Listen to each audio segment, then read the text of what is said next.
سنو نا ترمذی کی حدیث اور اسے یاد رکھنا.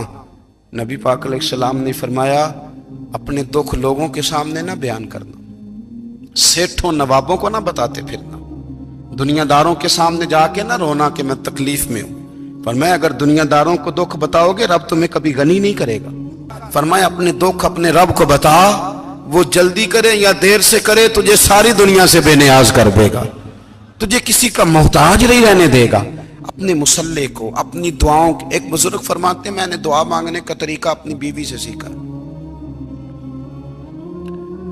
دعا مانگنے کا طریقہ اپنی، سیکھنے والے تو اپنے بچوں سے بھی سیکھ لیتے ہیں، سیکھنے والے تو ہر ایک سے سیکھتے ہیں.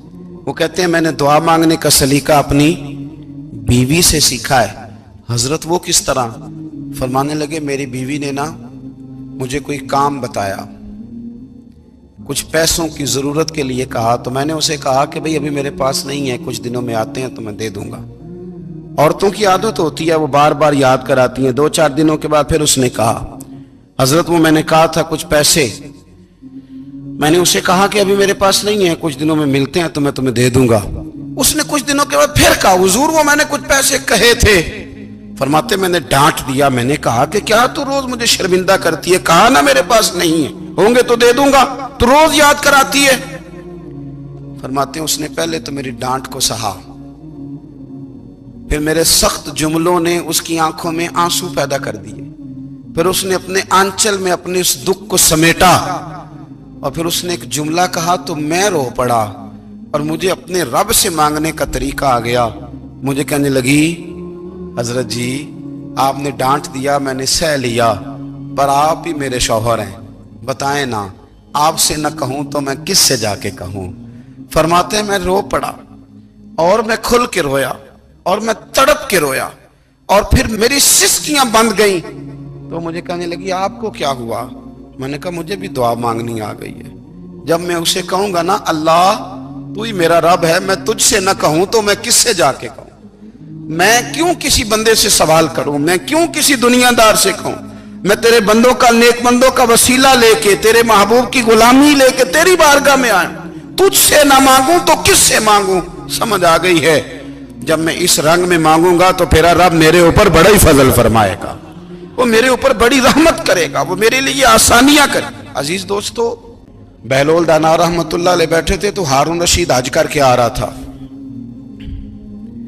تو رستے میں حضرت شیخ سے ملاقات ہو گئی. تو السلام علیکم کے بعد کہنے لگا حضور کوئی حکم ہو تو بتائیے گا. تو حضرت بہلول دانا فرمانے لگے تیرا رب کون ہے؟ اس نے کہا اللہ. تو فرمایا میرا کون ہے؟ کہا اللہ. فرمانے لگے تو بڑا ہی بیوقوف ہے، کیا تو یہ سمجھتا ہے کہ رب ہارون رشید کو تو دے گا اور بہلول دانا کو بھول جائے گا؟ تیرا بھی وہی رب ہے، میرا بھی وہی رب ہے. اس نے اگر تجھے دے کے آزمایا ہے تو ہو سکتا ہے مجھے نہ دے کے آزما رہا ہو. جب اس کی حکمت کے تقاضے ہوں گے تو عطا کرے گا اور دے گا. تو جا اپنا کام کر. بھائی اپنی روحانی زندگی، اپنی عبادات، اپنے وظائف، اپنے روزمرہ کے معاملات، اپنی دعائیں، اپنا استغفار. دنیا میں اتنا مشکل معاملہ ہے، آخرت میں مجھے بتائیے گا کتنا مشکل معاملہ ہوگا. میرے نبی پاک صلی اللہ تعالی علیہ وسلم نے فرمایا جو لوگ سورہ ملک پڑھا کرتے تھے نا، سورہ ملک، یہ سورت ملک قیامت میں ان کی سفارش کرے گی اور اس طرح کرے گی کہ کہے گی اے اللہ یہاں اس بندے کو جنت میں داخل کر دے یا مجھے قرآن پاک سے علیحدہ کر دے. تو رب فرمائے گا جا اس کا دامن تھام کے اسے جنت تک پہنچایا. آپ بات کو سمجھیں، جب آپ کے تعلقات اپنے معاملات کے ساتھ مضبوط ہوں گے، یہ نبی کریم نے وعدہ کیا ہے کہ تو سورت واقعہ پڑھ تیرے گھر میں فاقہ نہیں آئے گا. حضرت عبداللہ ابن مسعود رضی اللہ تعالیٰ عنہ بیمار تھے تو حضرت عثمان غنی رضی اللہ تعالیٰ عنہ تیمارداری کے لیے تشریف لے گئے اور جا کر کے کہا کہ آپ بڑے بیمار ہیں، آپ کی بیٹیاں زیادہ ہیں، میں چاہتا ہوں کہ خزانے میں سے کچھ مدد کروں. تو سیدنا عبداللہ ابن مسعود رضی اللہ تعالیٰ عنہ اٹھ کے بیٹھ گئے اور کہنے لگے امیر المومنین اللہ آپ کو میری طرف سے، میری بیٹیوں کی طرف سے بہتر صلہ دے. میری بیٹیوں کو کسی خزانے کی ضرورت نہیں، میں نے انہیں خزانہ دے دیا ہے. کہا جناب آپ نے کون سا خزانہ دیا ہے؟ میں آپ کے مالی معاملات کو جانتا ہوں. تو فرمانے لگی امیر المومنین میرے نبی کریم نے فرمایا ہے جو سورت واقعہ پڑھے اسے کبھی فاقہ نہیں آتا میں نے بیٹیوں کو یاد کرا دی ہے، یہ خزانہ میں نے انہیں دے دیا ہے۔ وہ سارے والدین سنیں جو بیٹیوں کے لیے پریشان رہتے ہیں۔ حضرت عبداللہ ابن مسعود نصیحت کر رہے ہیں، فرمانے لگے میں نے سورۃ واقعہ یاد بھی کرا دی ہے، پڑھنے کی عادت بھی ڈال دی ہے۔ حضور نے فرمایا ہے جو سورۃ واقعہ پڑھے اسے فاقہ نہیں آتا۔ کہنے لگے چاند تو اپنی جگہ چھوڑ سکتا ہے، سورج گر سکتا ہے، تارے ٹوٹ سکتے ہیں، پر مدینے والے رسول کی بات غلط نہیں ہو سکتی۔ حضور نے فرمایا فاقہ نہیں آئے گا تو انشاءاللہ کبھی بھی نہیں آئے گا۔ کرنے کا کام یہ ہے۔ حضور نے فرمایا جو فرض نماز کے بعد دعا مانگے اللہ اس کی قبول کر لیتا ہے۔ نبی پاک صلی اللہ تعالی علیہ وسلم نے فرمایا اللہ مسافر کی دعا قبول فرماتا ہے۔ حضور نے فرمایا اللہ مظلوم کی دعا قبول فرماتا ہے۔